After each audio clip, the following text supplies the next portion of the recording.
पूजनीय संत समाज देवी और देवता सुने समझे विचार करे और अपना कल्याण करे।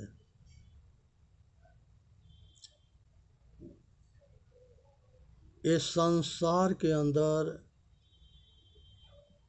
एक कहानी है कि एक कुम्हार भाई थे और एक पंडित जी थे। दोनों में बड़ा दोस्ती था। कुम्हार भाई जो है, पंडित जी कहे कि कुम्हार भाई हम आपके व्यवहार से बड़ा खुश हैं, हम चाहते हैं कि इसके बदले में हम आपके ठाकुर जी के दर्शन करा दें। कुम्हार भाई भी बड़ा तेज थे, वो सोच समझ गए कि पंडित जी कौन ठाकुर जी के दर्शन कराएंगे। कहे कि ठीक है, कल जो है आप हमारे घर आइए, हम आपके पूरा सेवा पानी करेंगे, हमके ठाकुर जी के दर्शन करा दीजिएगा। अब उसने जो है अपना ठाकुर जी के ले करके अपना झोरा में अब कुम्हार भाई के घर पर पहुंच गए। कुम्हार भाई जो है विचार करने लगे और उनको पंडित जी के बड़ा सेवा पानी किए, नाश्ता बढ़िया कराए, भोजन कराए, उनके उचित दक्षिणा दिए। तब जो है पंडित जी कहे कि वो जब बैठ के बात हो रही थी तब पंडित जी अपने थैला से एक शालिग्राम पत्थर निकाले। कहे कि भाई अगर ये आप भरोसा रखोगे, विश्वास रखोगे तो ये शालिग्राम, ये भगवान जो है ये तुम्हारा सारा दुख के दूर कर देंगे। कुम्हार भाई कहे कि महाराज हम भी कुछ आपके देना चाहते हैं। कहे कि लियो। तो वो मिट्टी के एक जोड़ा बैल बना रखे थे, वो बैल को लिया करके आप पंडित जी के सामने रख दिए। कहे कि महाराज अगर इसके ऊपर आप विश्वास करोगे तो ये बैल जो है आपके खेती भी करेगा, आपके सारा काम करेगा, गोबर भी देगा और आपके सारा काम हो जाएगा। पंडित जी समझ गए बात के और उधर जो है पंडित जी अपने घर आ गए, कुम्हार भाई अपने घर रह गए। तो इस कहानी के तात्पर्य यही है कि ये दुनिया में मूर्ख बनाने के कंपटीशन चल रहा है। जो जिसको जितने ज़्यादा बड़ा मूर्ख बना देगा वो उतने बुद्धिमान कहा जाएगा। इसलिए ऐसे मूर्खों से बच कर रहना है। जिसके कोई काम ना है, मूर्ख बनो अब मूर्ख बनाओ, अपना काम बनते भाड़ में जाए जानता। आज ये भारत इतना दिन गुलाम क्यों रहा? ये मूर्खों की वजह से रहा, गद्दारन के वजह से रहा, विश्वघाती धोखेबाजन के वजह से रहा। ये सबसे सावधान होने की जरूरत है।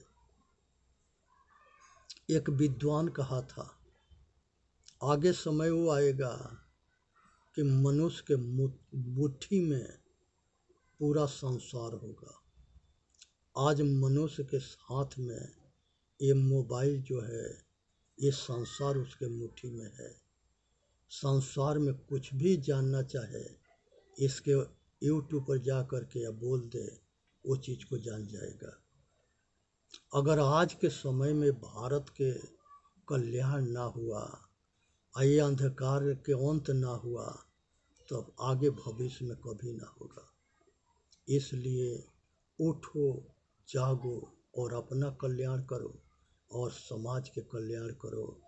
हमारा मेन उद्देश्य यही है, हमारे पूर्वजों के मेन उद्देश्य यही है कि इंसान बनो और इंसान बनाओ, अपना कल्याण करो और दूसरे के कल्याण करो। तो यहाँ पर जो है संसार के अंदर माता से बढ़ के कोई देवी ना है। देवता के मतलब है कि कुछ देव। तो माता क्या देती है? 9 महीना अपने गर्भ में हमके सींचती है।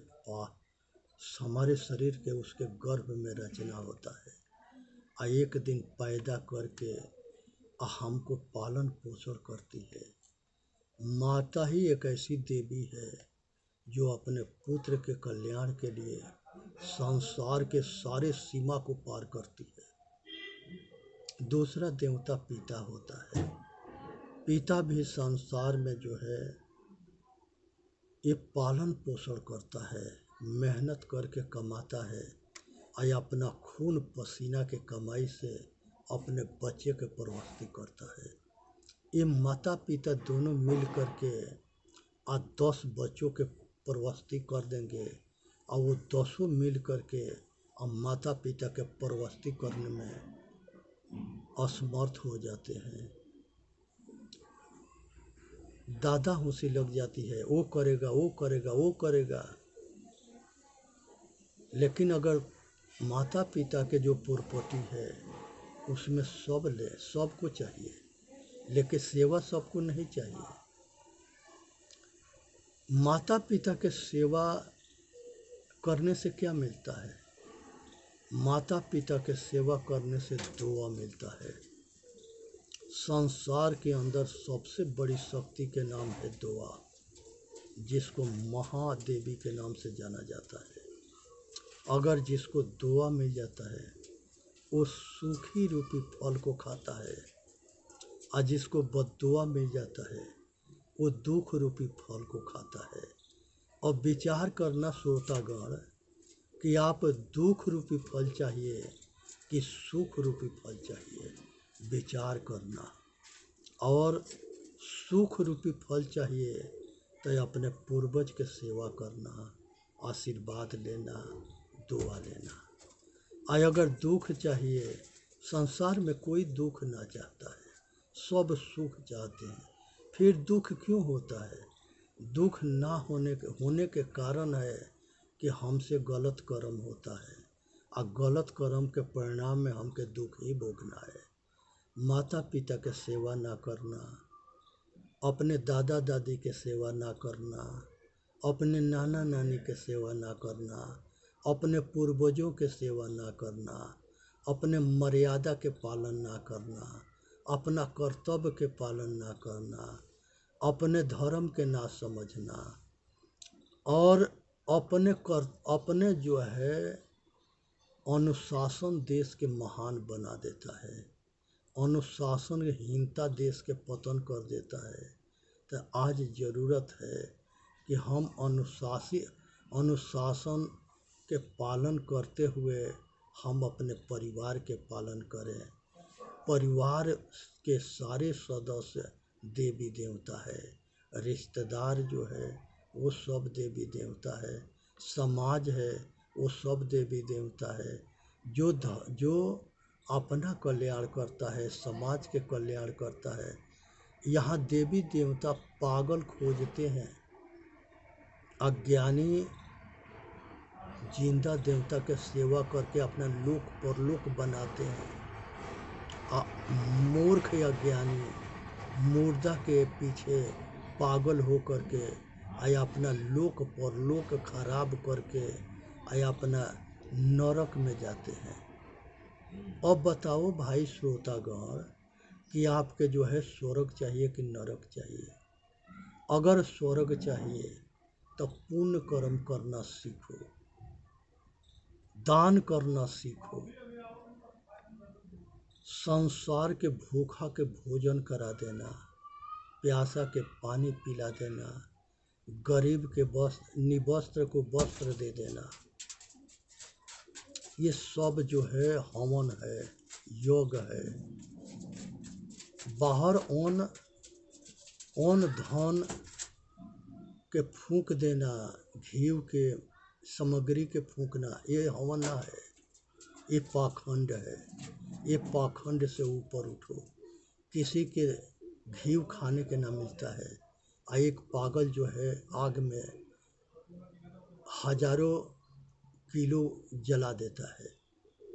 ये अग्नि के पेट भरेगा? अग्नि तो लाखों आदमी के रोज जला रही है, उसके पेट ना भरे। अग्नि के ये पंच महाभूत के शुद्ध करने लगे हो, ये दुनिया को ये खुद शुद्ध करते हैं। इसलिए जो है नानक भगवान कहीं योग ना करते थे, वो सच्चा योग करते थे जो ये दास बता गया। सतगुरु कबीर साहब हवन ना करते थे, रविदास साहब हवन ना करते थे, गुरु बचन सिंह हरदेव बाबा हवन नहीं करते थे, गुरु तेज बहादुर, गुरु नानक जी, संसार के जितनी संत परंपरा है ये साँचों के हवन करते हैं। दीन दुखी के सहायता करना, रोगी के दवा देना, मजबूर के सहायता करना, ये सब हवन है, पूजा है। जितने पागल अज्ञानी मूर्ख हैं वो देवता खोजते हैं और ये भी जानते हैं कि भगवान के कोई रूप ना है। ये पागलन से पूछा जाए कि जब उसके रूप ना है तो क्या चीज़ खोज रहे हो। पंडितन के धंधा, जो एक बार कहेगा स्वाहा हमारा हो गया तू जाए, अब वो आदमी के ब्रेन वॉश करेगा, आदमी के शक्ल देख करके अंदाज़ा लगा लेगा कि इसके जेब में कितने पैसा है, या सारा पैसा निकाल लेगा। उसको तुम्हारे के लूटने से मतलब है, तुम्हारे कल्याण से मतलब ना है। इसलिए सावधान हो जाना। एक जो है पिंडदान करने गया बनारस, और बनारस में एक पंडित मिल करके और अपने घर ही में उसको कमरा दे दिया, और वो पिंडदान कराने के लिए दूसरे दिन ले जा करके और सब कुछ जो है उसे जो है चढ़ा चढ़ा के ले लिया, खाली कर दिया। बाकी वो अपने घर पर से जो बचा खुचा था वो छीन लिया और कहा कि बोलोगे तो जान से मार देंगे। यहाँ पांडवन के राज है, पांडवन के चलता है। वो सेठ डर गया और किसी तरह से उनको निकल के जा रहा था अपने घर, तब तक लेकर और पंडित मिल गया। वो कहा कि ये सेठ इधर सुनो, कहे कि महाराज हमारे पास कुछ भी ना है, कहे कि हमको दिखाई देता है कि तेरे पास कुछ भी ना है, लेकिन डरता क्यों है। कहा कि डरते इसलिए है कि यहाँ पांडवन के राज है, पांडवन के चलती है, पांडवन के जो है स्वाहा करके सब सामान ले लेना है, अब बचेगा तो अपने छीन लेंगे सब। इस आतंक से हम डर गए हैं। वो पंडित हंसने लगा, कहा कि ये तो बात तूने ठीक कहा है, यहाँ ये पंडितन को भी लूट लेते हैं सब। गोबर बना के कहेंगे कि ये तेरा बाप है, इसके आगे माथा टेक, और जब माथा टेकता है तो अब जान जाता है कि ये मूर्ख बन गया। तो इनका पॉलिसी है, जहाँ विदेशियों के पॉलिसी था कि फूट डालो, राज करो, मूर्ख बनाओ, पैसा कमाओ। इसलिए जो है ये सब के ऐसे धंधा रहा है। और कोई आदमी विश्वनाथ गली में चला जाएगा, विश्वनाथ, काशी विश्वनाथ के दर्शन करने, वहाँ लाइन लगा के खड़े हैं, चलो हम विश्वनाथ जी के दर्शन करा रहे हैं। जो जा रहा है वो मूर्ख है।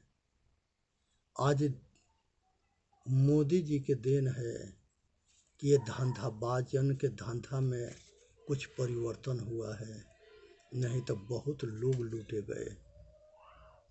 एक कहानी है कि काशी विश्वनाथ में एक राजा जाता है, मुगल बादशाह था, उसकी पत्नी हिंदू थी, और उसने जो है काशी विश्वनाथ के दर्शन करने गया। पांडवन के पता ना था कि ये कहीं के बादशाह के औरत है। सेना सब बाहर थे और मंदिर में साधारण वो गई अपना, उसके शरीर पर गहना गुड़िया देख करके पांडव जो है पगला गए। उसको अंडरग्राउंड ले गए, अंडरग्राउंड ले जा करके उसके बेइज्जत किए, और उसको बेइज्जत करने के बाद से इज्जत की धज्जियाँ उड़ा दिए और उसके सारे गहना गुड़िया लूट लिए और उसको जान से मार करके पानी में बहवा दिए। बहवा देने के बाद से वो सुरंग जो है गंगा में निकलता था। अब इधर जो है बाहर बादशाह के जो सेना था, सेनापति, वो बेगम के खोजना शुरू किया, पता नहीं मिला। उसके बाद से उसने जो है बादशाह तक ले खबर भेजवाया। बादशाह आदेश दिया कि उस मंदिर के तोड़ दो। मंदिर के तोड़े गए और खूंखार जो है आतंकवादी राजा बना। हिंदुस्तान के काशी, अयोध्या, मथुरा उसी के तोड़ा हुआ है। उसका नाम औरंगजेब था। इसलिए सावधान हो जाना, जो करोगे वो भरोगे। दुनिया की कोई ताकत ना है कि बचा ले। आज पहले जितने डाकू होते थे वो मजबूरी में डाकू होते थे, उनके संगे अत्याचार होता था। सारे गांव के किसानन के खेत के ज़मीन अपने पास रख लेना, सबसे सबके खेती में काम करवाना और उसके सब अनाज को अपने ले लेना और केवल खाने भर के उसको देना और बहुत को भूखे मार देना, गुलाम बना लेना, कोड़ा से मार करके खाल उधेड़ देना, जो इनके विरोध करे उसको मरवा देना।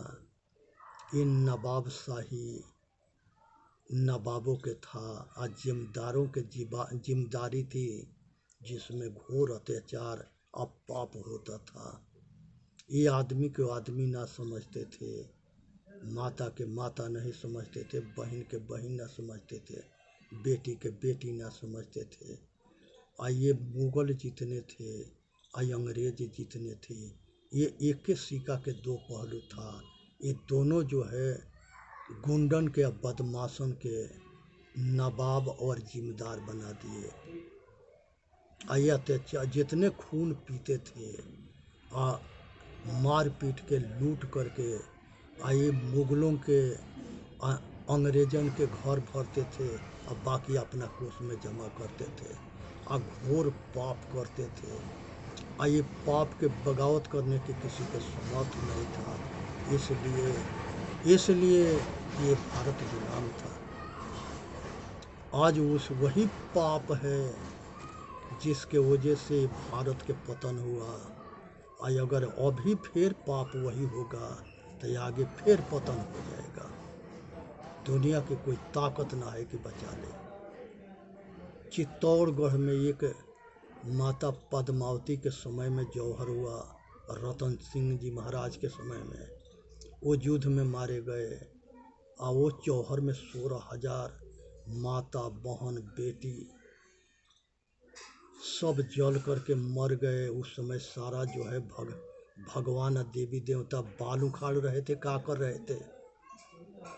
है जवाब किसी के पास? चित्तौड़गढ़ के जितने योद्धा थे वो साका में मारे गए। जितने माता बहन थी वो आग में जल करके मर गई। उसी तरह से कर्णावती माता के समय में जौहर हुआ, इसमें 13,000 माता बहन बेटी जल मरी। आइए राजघराना के लोग जो है बड़ी देवी देवता के पूजा करते थे, भरोसावादी थे, विश्वासवादी थे, लेकिन सब मारे गए। वो जौहर में जो पुरुष वर्ग था वो साका में मारा गया और जो माता बहन बेटी थी वो सब जल के मर गई। कौन देवी देवता वहाँ रक्षा कर दिया? कोई नहीं कर सकता। उसी के बाद तीसरा जौहर हुआ, ये पत्ता के समय में और राणा प्रताप के समय में, उदय सिंह के समय में इनका परिवार सुरक्षित है, गुप्त रोज जगह पहुंचा दिया गया, ये सब बच गए। लेकिन जो इनका सेना था उनके साका हुआ, उसमें बड़े बड़े योद्धा मारे गए और माता बहन बेटी के एक तीसरा साका हुआ। और ये तीसरा साका में करीब हजारों से ऊपर माता बहन बेटी जल मरी। सारे देवता क्या कर रहे थे? इसी तरह से मोहम्मद गोरी सोमनाथ मंदिर के लूट रहा था, उसके जो है छोटा सा सेना था और वो सब जो है दौलत लूट के ले गया। मंदिर के तोड़ दिया, मूर्ति तोड़ दिया, सोना चांदी अबरख सब ले गया अपने खच्चर पर लाद के। 1000 पंडित थे, हाथ जोड़ करके प्रार्थना कर रहे थे, हे भोले बाबा प्रगट हो जा, अपना रक्षा करो, ये विधर्मियों के शैतान के मार करके आय अपना रक्षा करो, हमारा रक्षा करो। ये जितने जो है जहाँ लूट पड़े तहाँ टूट पड़े, जहाँ मार पड़े तहाँ भाग पड़े, ये सारे जो है लुटेरे थे जो हिंदुस्तान के लूटते रहे। पहले जो है पारसी आए, वो लूटने में कसर ना छोड़े, मुगल आए ये भी लूटने में कसर ना छोड़े, अंग्रेज आए ये भी लूटने में कसर ना छोड़े, एक कम्युनिस्ट आए ये भी लूटने में कसर ना छोड़े, यहूदी आए वो भी लूटने में कसर ना छोड़े। ये सोना के चिड़िया के मिट्टी के चिड़िया बना दिए। आज इन्हीं के लूट के देन है, ये जो है लूटते रहे, धोखा करते रहे, हिंदुस्तान के बांटते रहे और हिंदुस्तान के लूटते रहे। आज जो है वो इतिहास जो है, जो जीरो थे उनको हीरो बनाया गया और जो हीरो थे उनको जीरो बनाया गया। आज ये षड्यंत्र आज भी चल रहा है। इसलिए चेतन जीव दुख मुक्त चैनल पर आके अपना कल्याण करे। बोलिए सतगुरुदेव की जय। साहेब बंदगी, साहेब बंदगी, साहेब बंदगी। आज वीडियो के लाइक भी करें, सब्सक्राइब भी करें और सभी भाई तक पहुंचा दे। ये दास के सपना है कि सभी आत्मज्ञानी बने, सभी जो है इंसान बने, सभी भगवान बने, सभी जन्म मरण के चक्कर से छूटे, सभी अपने ऊपर कृपा करे, सभी अपना कल्याण करे और ज्योति से ज्योति जलाते चलो, अप्रेम की गंगा बहाते चलो। यहाँ ज्ञान रूपी गंगा सब घट घट में जला देनी है। यही सेवा है।